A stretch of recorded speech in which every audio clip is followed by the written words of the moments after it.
சூரிய பகவான் ஒளிமுகம் காண அங்கு கற்பக தருவின் நெற்றியில் மலரும் சூரிய பகவான் ஒளிமுகம் காண அங்கு கற்பக தருவின் நெற்றியில் மலரும்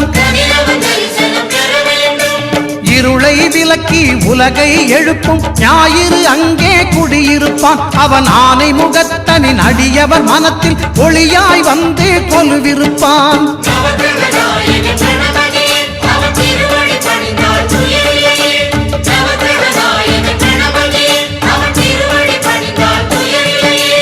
ஒன்பது கோளும் ஒன்றாய் காண அங்கு கற்பகம் என்னும் கடவுளின் மெய்யில்